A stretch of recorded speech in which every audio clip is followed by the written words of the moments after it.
Alors nous sommes le lundi, premier jour de Halamout Pessah, on est d'Afkaf Aleph.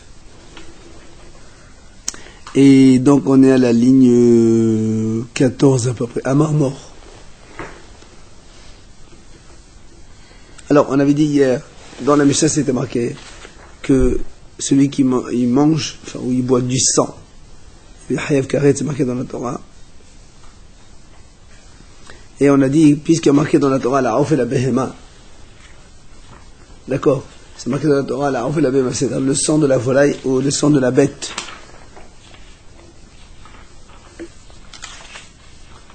Alors, nous avons dit que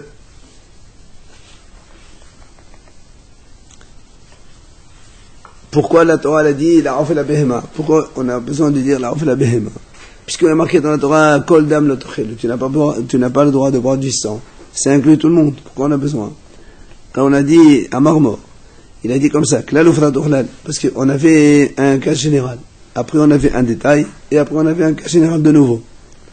Et nous on a ce raisonnement dans la braïta de Rabbi Ishmael, Klal ufrat uchlal, et ata danana ka'inaha prat. C'est-à-dire, marqué dans la Torah, tu ne manges pas du sang. Ça c'est général. Après il y a marqué dans la Torah pour les volailles et les animaux. Après il y a marqué dans la Torah de nouveau, toute âme qui mange du sang, elle est Hayav Karet. Donc c'est encore général. Quand on a un cas général, après un prat, un détail, après un général, on prend ce qu'il y a dans le prat, dans le détail, au milieu. C'est ce qu'il dit. Et atadan, ella ka'an haperat. Comment? Ma haperat meforash. Donc le détail qui a été expliqué, clairement donc désigné. Tabar shish botum akala utuma hamura. On a dit donc, les animaux et les volailles, ils ont une tum'a, impureté légère et sévère. Légère, c'est pour rendre impur des aliments, et sévère pour rendre impur des hommes, par exemple, ou les vêtements. Il y a interdiction et autorisation, c'est-à-dire quand ils sont vivants, ils sont interdits à la consommation, et après la shhita, ils deviennent permis. Et il y a donc, c'est de la viande. Parce qu'on a exclu par exemple le poisson. On va voir un peu comment c'est. Alors on a dit, donc de là, on inclut toutes les choses qui ont une légèreté, une toma légère et une toma sévère. Donc, quand la Torah a dit ça, on inclut toutes les viandes. Et donc, faisant partie des animaux qui ont donc du sang et qui sont de la viande et qui sont donc ils ont une toma légère et sévère. Tout cela, ils sont concernés par l'interdiction de ne pas boire du sang. Et donc on a exclu, bien sûr, le sang des sauterelles, le sang des poissons, le sang des œufs, tout ça. Il n'y a pas karet. C'est interdit de boire du sang, mais c'est pas karet. Alors la Gemara dit, quand tu m'as dit, on inclut aussi tous ceux, qu'est-ce qu'il y a encore à inclure? En dehors des bêtes et des volailles, c'est tout ce qu'il y a. Les hommes? Non, on a exclu le.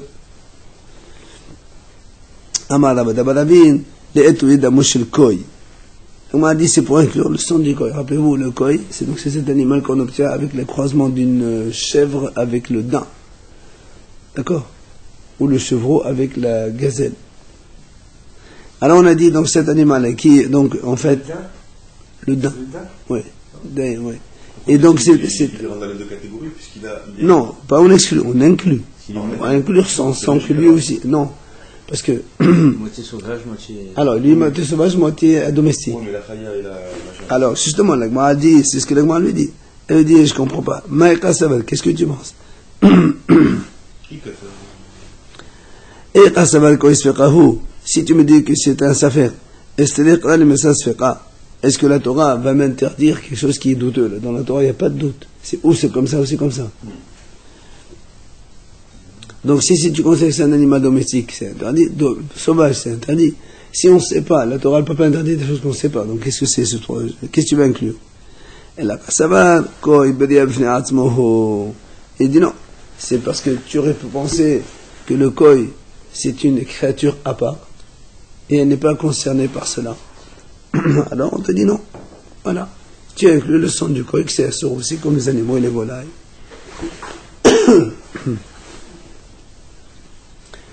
Alors, là, on m'a dit, est-ce qu'il y a un d'amour? Très bien, on a vu le sang comme quoi c'est assaut. Helbo min alan. La graisse interdite, d'où c'est que c'est assaut? Puisque n'oublions pas que la graisse interdite de l'animal sauvage, elle est permise. Voilà. D'où aussi que celui-là, il est assaut. Il dit, Mikol Haleb, il y a marqué dans la Torah, Kol Haleb, toutes les graisses interdites.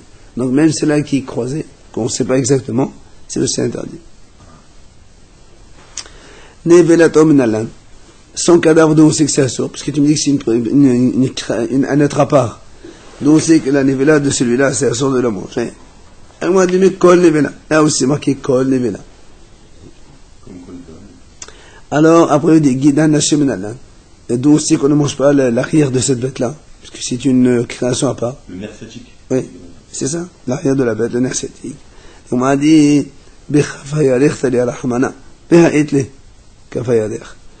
il dit, c'est simple, parce que dans la Torah, le guide de Naché, la Torah elle a bien stipulé qu'il s'agit donc de la hanche, qui a donc une sorte de boule dans laquelle elle a enchaîné, enfin c'est la cuisse quoi, dans laquelle l'os s'emboîte dans le creux.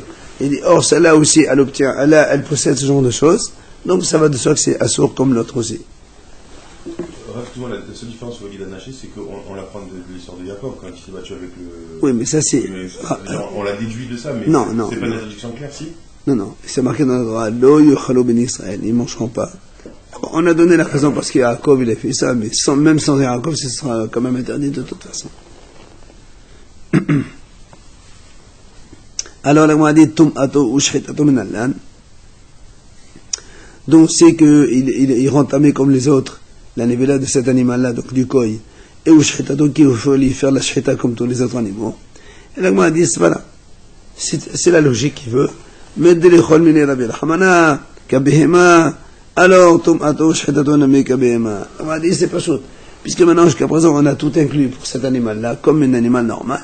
Alors, automatiquement, pour la Tum'a et pour la Shchita aussi, on va faire la même chose. Alors, donc on rappelle ce qu'on a dit donc hier. On a dit, on a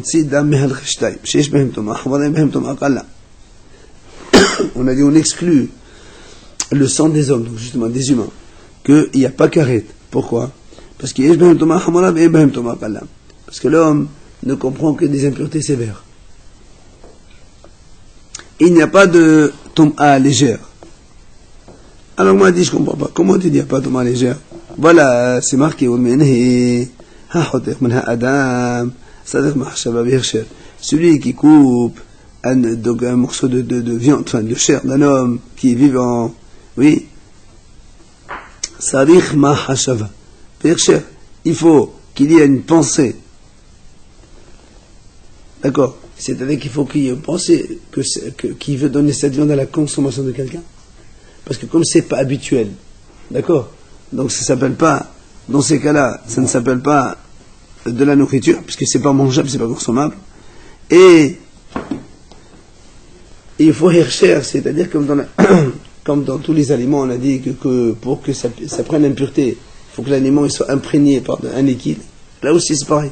C'est-à-dire on considère que la viande d'un être humain, d'un homme vivant, oui, si on veut lui donner le statut d'aliment, oui, donc comme c'est pas habituellement consommable, donc il faut penser à le faire. Parce que là aussi, pour le rendre tamé, moi je ne peux pas dire par exemple, cette table, elle n'est pas consommable, elle ne peut pas avoir l'impureté des aliments. Mais si tu lui donnes le statut d'aliment, oui. Alors il dit justement, comme l'homme normalement on ne mange pas. Donc si quelqu'un mange il coupe un morceau de viande d'un être humain vivant, donc quand est-ce que ce morceau il prend l'impureté? Seulement quand un homme il destine cet aliment, ce morceau de viande à la consommation de quelqu'un. Et deuxièmement, il faut qu'il soit imprégné d'un liquide. Parce que il faut lui donner le statut d'aliment qu'il n'a pas habituellement, parce que ce n'est pas un aliment mangeable. Mais et là-bas on a posé la question, pourquoi tu as dit il faut une pensée pour le considérer comme un aliment? Eh bien, tu as considéré le fait de l'avoir coupé. D'accord? Le fait d'avoir coupé un morceau, qu'est-ce que tu vas faire avec cette viande? Il faut bien la manger. Pourquoi tu coupes sinon? Il a dit non. Ici, il dit, parce que ici, en fait, on va couper un morceau de viande pour le donner à manger à un chien. Et alors, il dit, Et le fait de penser à le donner à manger à un chien, ça ne s'appelle pas rendre consommable un aliment. C'est pour ça qu'on a dit, donc il faut y penser. Alors, il m'a dit, là, comment tu dis, quand on veut donner à manger à un chien, c'est pas une pensée, voilà, nous avons vu dans une Mishnah, c'est marqué, il y a un principe dans l'impureté. Quoi? Tout ce qui est c'est-à-dire il est spécifique à la consommation des gens. Tout aliment, oui, qui est spécifique à la consommation de l'homme, tamé, il prend l'impureté, enfin, tous les animaux consommables, ils prennent l'impureté, jusqu'à ce que il devient immangeable par le chien. Tiens, une pomme, c'est mangeable par les hommes, mais si elle se pourrit tellement que les chiens ne mangent pas, alors elle ne prend plus l'impureté, c'est fini. Comme c'est un peu la même chose à Pessah. Tout ce qui est, exactement, tout ce qui n'est pas mangé par un chien, on peut le garder à la maison.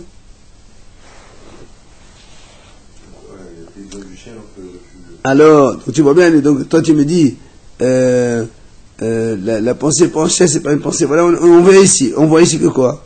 Que tout ce qui est mangeable par l'homme,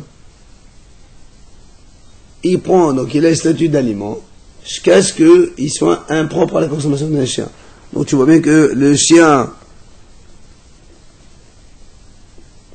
c'est-à-dire donc, dans la mesure où le chien peut le manger, parce que nous on dit, il devient impropre à la consommation d'un chien. Donc ça veut dire que si le chien peut le manger, donc il a le statut d'aliment. Alors comment tu dis, quand on pense à le donner à manger à un chien, ça ne s'appelle pas une pensée? Donc, le chien aussi, quand il consomme, ça s'appelle apte à la consommation. Alors là, on m'a dit non. Il dit non. Là-bas, quand on a dit la mahashaba pour le chien, c'est vrai que c'est consommé par un chien, mais c'est pour enlever les statuts d'impureté. Comment? Il dit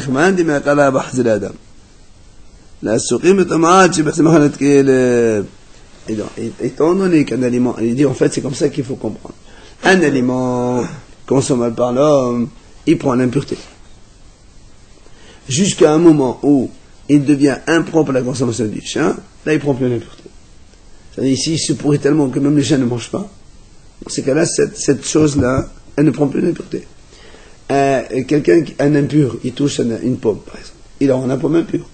Mais si la pomme elle est tellement pourrie que le chien ne peut pas manger ça, même si un impur il la touche, elle n'est pas impure. C'est pour ça qu'on a dit qu'en fait, la comparaison avec le chien, c'est pour en fait enlever le statut d'impureté. Mais si le chien peut manger, il prend l'impureté. D'accord? Il a dit. Alors ici, ici en fait c'est pour le donner le statut de. On a dit quand on coupe un morceau de viande, il prend la toma d'un être humain. Donc c'est pour ça qu'il dit c'est pour ça que si l'aliment il est apte à la consommation pour un homme, eh bien on peut le donner à un chien. Mais s'il n'est pas apte à un homme, comme ici la viande de l'être humain, alors ce n'est pas non plus apte à un chien. Mais comme un homme, donc tu vois bien qu'ici, on a dit quand même que la viande de l'être humain, il faut donc la destiner à la consommation. Donc il y a quand même, parce que normalement nous on sait, quand il y a une touma sévère, tu n'as pas besoin de la penser. Quelqu'un qui transmet l'impureté, tu n'as pas besoin de dire, un cadavre d'animal, tu n'as pas besoin de dire, il faut penser à la donner à manger. Comme il y a un cadavre, il a la touma sévère aussi. Alors donc, automatiquement. Mais là, comme tu as coupé le morceau de viande d'un être humain, que l'homme, quand il est vivant, il ne transmet pas l'impureté, pour enlever donc, donner l'impureté à ce morceau de viande, il faut penser à le donner à consommer à quelqu'un. C'est pour ça qu'il lui dit, donc tu vois bien ici, que tout m'a kalaï. Alors l'agma lui dit, tu as raison, hanimele, mais hayi. Il a dit, tu as raison. C'est vrai. Pour l'homme, quand est-ce que on a besoin de lui donner une pensée parce que c'est une tomate légère? C'est quand l'homme il est vivant. Mais quand l'homme il est mort, là c'est sûr qu'il y a un tomate sévère directement. Et le terme a dit, la même chose à propos de l'animal. Moi dit, dans l'animal aussi c'est la même chose. Comment? Après la mort, Elle m'a dit, dans l'animal aussi, c'est pareil. Si, que ce soit la viande ou le sang, après la mort de l'animal, ça donne une tomate hamura. Vimdam, c'est aussi une tomate hamura. Et aussi une tomate sévère. Dites-nan, dam nevelot, le sang des cadavres. Tu prends un cadavre d'animal. Eh bien, le sang, donc tu vois bien que il y a donc une tomate hamura aussi bien pour les animaux. Alors, il m'a dit, donc il m'a dit, en fait, non, on a besoin pour t'expliquer la chose suivante. C'est marqué. Dans la Mishnah, c'est marqué comme ça. C'est-à-dire, le cadavre d'un animal impur, par exemple d'un chien ou d'un chat, eh bien, c'est tamé dans tous les endroits. Pourquoi dans tous les endroits? Ça veut dire quoi? Ça veut dire, il dit comme ça. À l'époque, quand les gens, tu es dans les grandes villes par exemple, quand il y a des cadavres des animaux tamés, les gens ils mangeaient, parce que dans la grande ville il y avait tout le monde. Qui est goïm? Hein? Goïm? Hein? Bien sûr les goïms, je parle des goïms. Les gmad, t'es bechol makom. Mais non, ça veut dire si elle est consommable. Ça veut dire que c'est mangeable, c'est ça qu'il veut dire. Les Chinois, les gens en Corée ou oui, les hommes, et tout. Les chiens, les singes, tout. Ouais,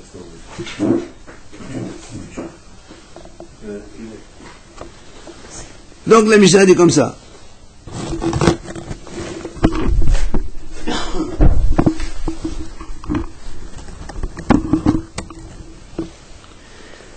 Non, la Gemara dit comme ça, en fait, la Mishnah dit comme ça. C'est-à-dire, le cadavre des animaux impurs et le cadavre des volailles dans les kfarim, dans les petits villages.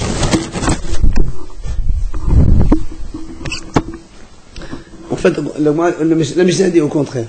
Les cadavres des animaux, ça ne se mange pas. De même que les cadavres des volailles dans les villages, ça ne se mange pas non plus. Comme ce sont des animaux que les gens ne consomment pas, même les goyim. Sarikh mahshaba. Il faut donc une pensée. C'est-à-dire que quand quelqu'un, il veut, par exemple, il a trouvé un cadavre d'un animal quelconque. Donc, comme l'aliment, enfin, cette viande-là n'est pas consommable habituellement, du coup, elle ne prend pas l'impureté. Mais si toi tu penses la manger, c'est-à-dire mahashava, tu penses la manger, automatiquement elle prend le statut d'un aliment et elle prend. Comme, voilà, Thomas comme un aliment. Sans un chien, tu peux manger ça par contre. Je ne parle pas des chefs, je parle des hommes. On est d'accord, mais. Mais en sarikh hirshir. Par contre, on n'a pas besoin qu'elle soit imbibée d'un liquide pour la manger. Son sang, il n'est pas comme liquide. La viande, c'est de cadavre, attention. Ça dépend de l'intention. Bien sûr. Donc, ça dépend de quoi? Comme ici, on a des cadavres, parce que, justement, pourquoi il faut l'intention? Parce que ce sont des aliments qui, normalement, ne sont pas consommables. C'est pour ça on doit leur donner une intention de consommation. Si tu donnes l'intention, tu le rends. Même après sa mort, on peut donner une intention. Ce n'est que. Parce que mais on trouve une bête morte. Non, je ne parle pas de nous, consommation humaine, normale. On trouve une bête morte. C'est Très bien. On prend un couteau, on tue la bête. Là, il y a de l'intention. Non, mais là, elle est quand même impure de toute façon. Ça, tu n'as pas besoin. Si tu fais la shita, c'est normal qu'elle devienne consommable. Vous avez dit, une bête, elle prend l'impureté à partir du moment où on a l'intention. Non, c'est le cadavre d'un animal qui, normalement, les gens ne consomment pas. Donc, s'il ne consomme pas, ce n'est pas un aliment. Donc, il n'a pas les statuts de l'impureté des aliments. Donc, si maintenant, un jour, tu dis, voilà, je veux manger ça, alors du coup, il prend. Donc, un chien mort n'a aucune impureté. Il n'a pas l'impureté des aliments. Il ne transmet pas l'impureté aux aliments. Seulement. Non, lui-même n'est pas considéré comme un aliment. Donc, il ne peut pas transmettre l'impureté. Il peut transmettre l'impureté en tant qu'un cadavre, parce qu'il est mort. Mais lui, il ne prend pas l'impureté, parce que tu sais que dans les impuretés, il y a des degrés. Tu prends par exemple le premier degré d'impureté, s'il touche le chien, s'il touche un morceau de viande par exemple, eh bien il ne transmet pas l'impureté, parce que ce n'est pas consommable. Il faut que ce soit un aliment consommable. Alors, par contre, alors Rabbi Haya lui dit, pourquoi tu as besoin d'une mahashaba? Ici, pourquoi il faut une intention? Mais le chien, on vient de dire maintenant, le cadavre d'un chien, c'est tamé. Pourquoi tu dis non, il faut lui donner l'intention pour qu'il reçoive l'impureté. Mais le cadavre, c'est quand même tamé. Il dit non. Il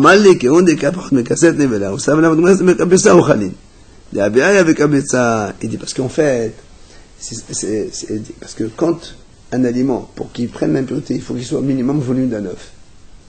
Or ici, on a, par exemple, moins que casette de cadavre. Un petit morceau de viande comme ça de cadavre de chien. Mais associé avec un morceau de pain, par exemple. Et le volume général, ça donne un œuf. Donc, dans ce cas-là, si tu donnes toi-même l'intention d'aliment de consommation, ça prend l'impureté, sinon ça prend pas.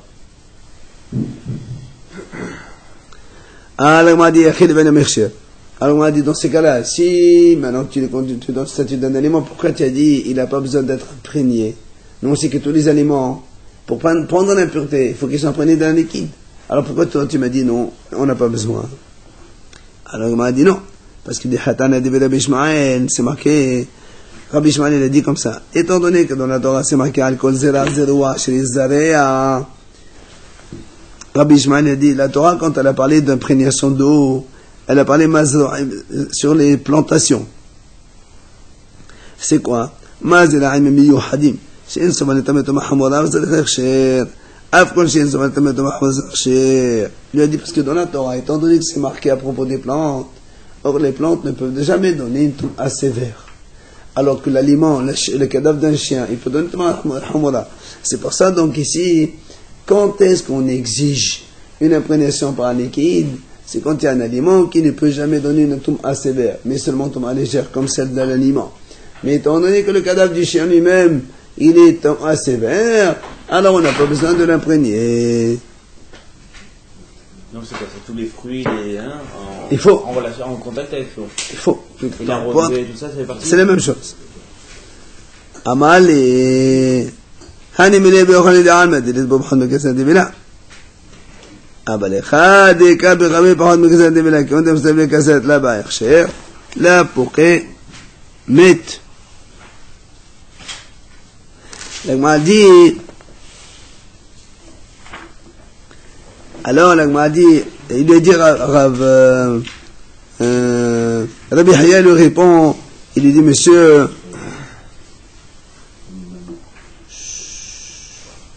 il a dit, tu as raison. Quand est-ce qu'il faut chercher, il faut donc une imprégnation avec de l'eau.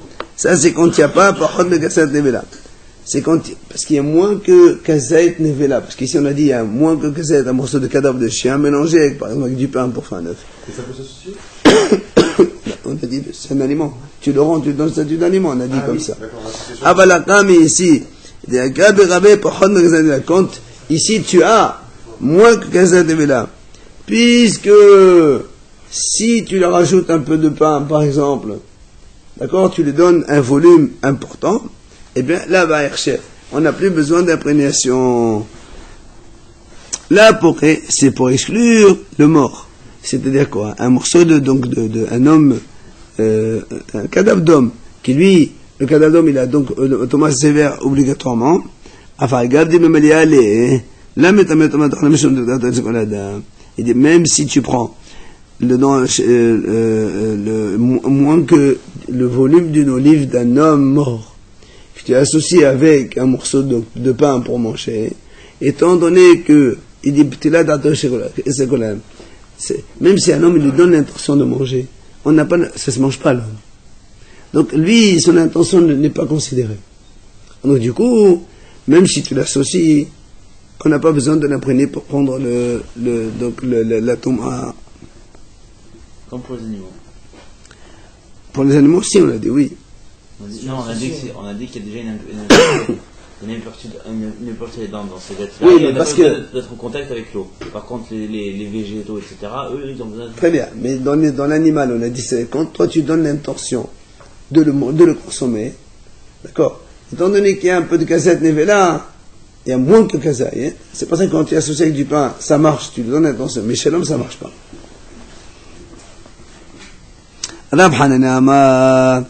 Il y a une autre possibilité, même si tu dis il y a kazette de cette viande morte. Il dit, je peux te dire un cas où c'est différent lorsque il prend par exemple kazette de nevela. Oui, kazette de la viande morte. D'un chien, cadavre de chien. S'il le recouvre entièrement d'une pâte. Oui. Et alors, on m'a dit dans ces cas-là. Non, justement. Et elle m'a dit, alors pourquoi tu dis dans ces cas-là, on n'a pas besoin de l'imprégner? Puisqu'il tient un aliment autour. Il dit non, là aussi c'est différent. Pourquoi? Donc, quand est-ce que on exige que ce soit imprégné avec d'un liquide? C'est quand il y a une toum'a qui n'existe pas dans le contact ni dans le transport. Mais avalacha, ni de la métabé memaga, te makahfi bebasek, bemasamihat le tamé, il dit, mais ici, il dit, quand est-ce que tu as des impuretés qui viennent que par le contact? Or ici, si tu touches ce morceau de cadavre, comme il est recouvert d'une pâte, toi tu as touché la pâte, tu n'as pas touché le cadavre, donc c'est pas impur. Il y a bien quelqu'un qui l'a touché. Hein? Il y a bien quelqu'un qui l'a touché. Je m'en fous, mais celui qui touche maintenant l'enveloppe, tout recouvert, il ne prend pas l'impureté. Par contre, il y a des impuretés qui transmettent par le transport. Tu portes pour l'homme par exemple, tu le portes seulement, même si tu ne touches pas. Donc du coup, ce même morceau, quand il appartient à l'animal, d'accord, étant donné qu'il ne prend pas l'impureté par le contact, donc c'est pour ça qu'on exige qu'il soit le volume d'un aliment qui soit imprégné. Mais pour un homme, étant donné qu'il est transportable, et en le transportant seulement sans le toucher et pour l'impureté, dans ces cas-là, on n'a pas besoin de hercher. Même l'espace. L'endroit, une pièce. Oui, c'est sûr. Là, pour émettre, il dit, ça exclut l'homme, des falgaves, des tom'a, des hibab et basser, même si on a recouvert une pâte, mais évidemment, un homme, même si tu recouvres de ce que tu veux, nous, on sait qu'un cassette d'un mort, même dans une pièce, ça rentre dans ta pièce, même si tu es à distance, fortiori.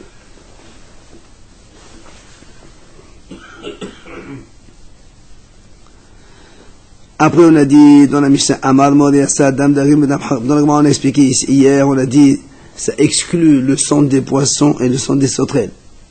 Chez Kolan Heter, on a dit, c'est tout permis. Alors, on a dit, qu'est-ce que ça veut dire, Maïkolo Heter? Ça veut dire quoi, c'est tout permis?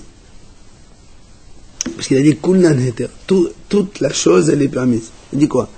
Et les Madehibomota, si tu me dis, parce que c'est interdite des poissons et des sauterelles, c'est motard. Je dis, il y a aussi la bête sauvage. La bête sauvage. Le haïl est venu motard. Pourtant, le sang vient d'Amasso. Pourtant, le sang, il est assaut. Donc, comment tu dis, hein? Juste une question. On a vu dans la Mishnah qu'il était permis de. Parce que manger, on peut comprendre. C'est-à-dire, si je mange du poisson cru, par exemple des sushis, des trucs comme ça, je peux comprendre. Maintenant, boire, ça veut dire, est-ce que ça pouvait être une. On va voir ça. On va voir ça de suite. Alors, oui, là, monsieur si tu me dis non, tu sais pourquoi le sang des sauterelles et des poissons, on peut le boire, c'est permis la consommation, parce qu'ils n'ont pas de guide d'anaché, ils n'ont pas de nerf sciatique. Il dit, mais non, des offres des besoins de moi, mais la volaille aussi, c'est pareil, il n'y a pas de guide d'anaché, pourtant le sang, il est interdit. Alors, il a mis le terre. Il dit, c'est quoi tout permis? Il m'a dit, ça veut dire que là-bas, shahita, évidemment, les sauterelles et les poissons n'exigent pas une shahita. On peut les manger comme ça. Alors, après, on a dit, parce que hier, on a dit, quand la Torah écrit la off, fait la behema. Quand la Torah veut dire qu'il ne faut pas boire le sang, elle a dit les volailles et les animaux. Pourquoi on écrit les deux? Tu aurais pu très bien écrire la volaille, ça suffit. Il dit non, si tu marques que la volaille seulement, moi j'aurais dit, qu'est-ce qui interdit le sang des volailles qui n'ont pas de kilaïm? Parce que dans les volailles, il n'y a pas de kilaïm dans les plumes. Tu peux mélanger les plumes avec ce que tu veux, la laine, le nain, tout ça. Mais le mélange laine et lin. Alors moi j'aurais dit la même chose, même dans les animaux qui, parce que le kilaïm, le mélange laine et lin, ça n'existe que pour les laines des chèvres et des brebis. Mais si tu prends madame la laine d'un chameau, je ne sais pas, ça n'est pas concerné, voilà. C'est pour ça, non, la Torah l'a dit comme ça. Alors, moi j'aurais dit, ma'av she'embo kilaim, abema. Alors j'aurais dit, même tous les animaux qui ne sont pas concernés par d'accord kilaim, alors le sol il est permis. On voit que ça marche pas. Talmud, ma behema. C'est là où on a dit kilaim des mailles, de quoi, de quel kilaim, de quel mélange. Et les kilaim de halba'a ou de harisha. Si tu me parles de kilaim, le mélange d'un croisement, c'est-à-dire d'accouplement, ou bien de ne pas labourer avec deux animaux différents, et dit monsieur bihatanan, hayaba, okayutsebaim. Toutes les bêtes sauvages, toutes les volailles, elles sont concernées par cette interdiction. Aussi bien par l'accouplement, on n'a pas le droit d'accoupler deux espèces différentes, qu'on n'a pas le droit de mélanger, labourer avec deux animaux différents, même qu'ils soient une bête ou une volaille. Et la malabaye, comme on a dit tout à l'heure, en fait qu'il n'y a pas d'interdiction de kilaim donc dans la laine de ces animaux-là avec le lin par exemple. C'est-à-dire que par exemple moi j'ai un costume en poil de chameau là, en chameau avec du lin, on peut le mettre sans problème. On parlait d'une volaille qui l'a bourré, c'est pas possible ça. Pardon.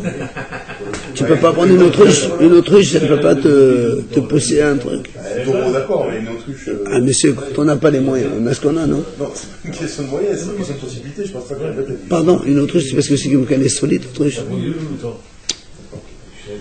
Amaravid Amarav. Allez, on continue. Il a dit Ravidah non de Rav, Dam Shrasim, Loqim ala bechazait. C'est-à-dire le sang des reptiles. Si quelqu'un boit le sang des reptiles, il prend 39 coups s'il a bu kazait. Là, on m'a dit, on pose une question. Dans le reptile, c'est pas caché. Et alors, quel rapport?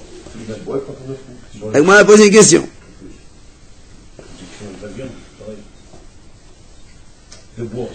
Mettez dama tehol, dama lev, dama kilayo, dama varim, adelu belotase. Alors, on m'a dit, voilà, on a vu dans la Mishnah, on a dit comme ça, le sang de la rate, le sang du cœur, le sang des reins, le sang des membres, donc la viande non cachérisée, adelu belotase. Il y a uniquement comment, donc adelu belotase, c'est donc un commandement négatif, passible de 39 coups. Par contre, on a dit dans la suite, Dam meharchishtaim, le sang des humains. Dam shasimul masim, et le sang des reptiles, assourd, c'est interdit. Ben hayabin alam. Il n'y a pas de hayou. Comment toi tu me dis maintenant, celui qui boit le sang des reptiles, il prend 39 coups? Alors que la Mishnah dit, c'est assourd, mais il n'y a pas de sanction. D'accord? Tu as compris la question? Comment toi tu me dis maintenant que celui qui boit le sang des reptiles il prend 39 coups, alors que dans la Mishnah c'est marqué c'est assourd, mais il n'y a pas de sanction, donc on ne prend pas 39 coups. C'est contradictoire. Alors on m'a dit non, ma'in hayabin alav karet. Ella lava fni hayab. Il dit non, quand on a dit c'est pas hayab, c'est pas qu'il n'est pas hayab rien. Il n'est pas hayab karet. Mais il a malkout. Et donc ça rejoint ce qu'on a dit nous. Pour le sang de l'être humain aussi. Le reptile, oui. Pareil. Absolument. Alors là, elle pose une question. Elle dit, monsieur, je ne suis pas d'accord. Hada dehaino desha. Premièrement, il a dit, dans ces cas-là, c'est la même chose que la Recha. Parce que dans la Misha, c'est marqué comme ça. Les premiers, Belotase. Et après, si tu me dis que c'est la même chose, alors pourquoi on met deux paragraphes différents? Si tu me dis que Asur ben Hayabin, ça veut dire qu'il n'y a pas Karet, mais il y a quand même le Malkout. Donc ça veut dire que c'est l'Otarase. Tu aurais dû les mettre tous dans la même liste.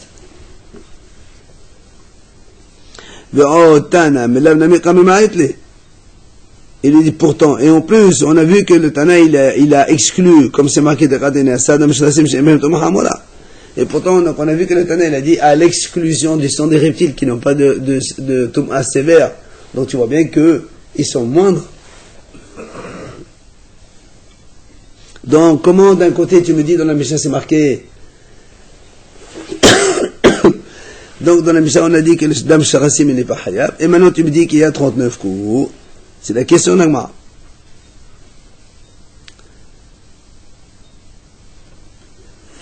Amar Abizal, Agma le répond. Il a dit comme ça, il dit en fait, c'est pour te dire la chose suivante. Si, vous savez que quand on veut sanctionner un homme, on a toujours dit qu'il faut 2 témoins avec avertissement. Là aussi c'est pareil, il dit, voilà la différence. Si quelqu'un il va manger un reptile, on lui dit monsieur attention, c'est assuré de manger les reptiles parce que sinon tu prends 39 coups. Et il a mangé les reptiles, on est dans 39 coups. Maintenant si on lui dit monsieur, c'est assuré de boire le sang des reptiles. Parce que si tu vois le sang du reptile, tu as 39 coups. Dans ces cas-là, il n'a pas 39 coups. Parce que sur le sang lui-même, il n'y a pas 39 coups. Il y a 39 coups sur le reptile, mais pas sur le sang. D'accord? Une différence. Parce que quand on avertit quelqu'un, il faut l'avertir juste. Donc si tu lui dis, si tu manges reptile, tu vas avoir 39 coups. Il a bu le sang des reptiles. Il prend 39 coups. Mais si tu lui dis, c'est assure de boire le sang des reptiles, parce que celui qui boit le sang, il prend 39 coups, là il prend pas 39 coups. Parce que sur le sang lui-même, il prend pas. Hein? Non. Il prend rien. Non. C'est interdit. S'il mange le reptile, il prend rien. Non, le reptile, il prend 39 coups. Hein? Amarav, il a dit là, Dam darim shiken suaso. Et voilà, maintenant on revient donc, au poisson. On a dit que quand on le poisson, il n'y a pas de shrita, il n'y a pas de kécherisation, on peut manger comme ça. Rav dit comme ça, attention. Si quelqu'un il prend du poisson, il fait comme ça, il presse, ça sort du sang. Donc il le vide sur un plat ou dans un verre, c'est assuré de boire. Évidemment. C'est une halakha. Alors, mes TV. Là, on m'a posé une question. Et voilà, on a vu ce marqué Dam Darim, Dam Haramim, Moutar, le Khatrila. Voilà, c'est marqué dans une braïta, le sang des poissons et le sang des autres, elle permis, et même les Khatrila. Même a priori, on a le droit de le boire. Alors, on m'a dit, c'est pas un problème. Haïb, chez le Kinso, Ramadab, chez Kinso. Là, on m'a dit là-bas, c'est parce qu'il n'a pas mis dans sa récipient à part. Là, il n'y a pas de problème, on a dit que c'est motard de manger le poisson, tu coupes le poisson, tu le manges avec son sang, il n'y a aucun problème. Mais si tu prends le sang du poisson tout seul, c'est pas volontairement. Ça c'est assourd. Alors il m'a dit,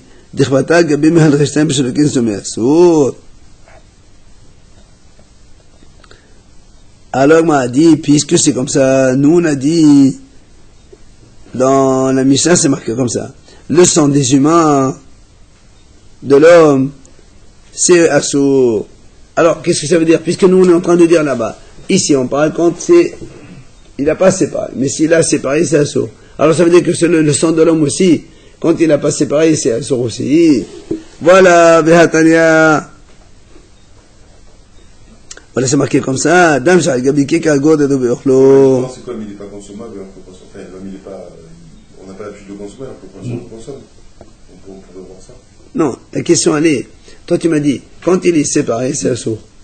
Quand il n'est pas séparé, c'est motard. Un aliment qui est permis et un homme qui n'est pas permis. Mais attends, il faut rester dans le sang lui-même. On est dans le sang pour l'instant. Pourquoi il n'y a que le cas de l'homme, pourquoi il n'y a pas que le cas du bœuf? Quel rapport? Parce que chez l'homme, nous-mêmes, parce que nous aussi on a dit que l'homme, c'est exclu. L'homme, il n'y a pas le hayouf karet comme l'animal. Alors c'est pour ça qu'il lui dit, alors donc tu vas me dire que celui-là, quand il n'a pas l'okinso aussi, donc c'est assourd. Voilà la moitié dit, Dam Gabi Keka, quand quelqu'un, par exemple, il s'est blessé, et son sang il a coulé sur un morceau de pain, il n'a pas le droit de boire ça, il doit enlever, après il mange le pain. Par contre, Dam Shel Ben Hashinnaim, mais le sang qui a entre les dents, voilà, on a le droit de. Il est dedans. Il n'est pas sorti. Si maintenant il sort, il rentre, c'est interdit là. Évidemment, s'il le sort, ça y est. Là, on parle l'okinso, il n'est pas sorti. Non, mais c'est-à-dire il est sorti de la gencive, mais il n'est pas sorti du corps. Oui. Et donc tu vois bien que le sang de l'homme, Quand on n'a pas individualisé, c'est permis. Alors on m'a dit non. La quitte a dit il dit non. Il dit, la braïta, quand on a dit que c'est mota, c'est parce qu'il y avait en même temps que le sang des écailles. Quand donc tu as le sang et tu as des écailles que les gens voient, tout le monde sait que c'est le poisson. Alors tu as droit. Par contre, quand il n'y a pas d'écailles, donc là on peut confondre avec d'autres sangs, ça c'est assourd. Hein? Même si je suis Oui, mais pellicule, là-bas c'est les écailles. c'est déjà moi, maintenant je suis tout seul, je peux pas le faire. Ah non, tout ce qui est manétaïn, même seul, on n'a pas le droit. C'est plus dans le doigt un peu. Assourd. Hein. Ouais. Mais ce qu'il y a dans les dents, c'est permis. Oui, c'est sûr. Hein? Alors, Amar Rav Shishat. Ça arrive des fois en effet. Quand tu baisses du doigt, des fois en effet. Ah non, il ne faut pas le faire. C'est mon cas, non? Oui, juste un mot. Amar Rav Shishat. Dame al-Rishtayim. Le sang des, messieurs, le sang des humains, mais al-Rishtayim, donc des bipèdes. Aflomasat proche et beau. C'est-à-dire qu'il n'y a aucune interdiction de s'en éloigner. C'est permis. Alors, les hommes. Mais il m'a posé une question. Voilà, on a vu voilà, dans la mission, on a vu que le sang de la rate, du cœur, des reins ou des membres, c'est c'est sanction de 39 coups. Par contre, voilà, on a vu que le sang des humains, il est quand même interdit. Comment toi tu me dis qu'il ne faut pas s'en séparer? Elle répond qu'il est assourd des ferrages, qui est comme un de la ferrage. Il a dit, en fait, c'est comme on a dit tout à l'heure. Quand est-ce que le sang il est permis? C'est quand il est encore inclus dans l'homme. Mais dès qu'il est sorti à l'extérieur de l'homme, c'est assourd. Comme on a dit maintenant.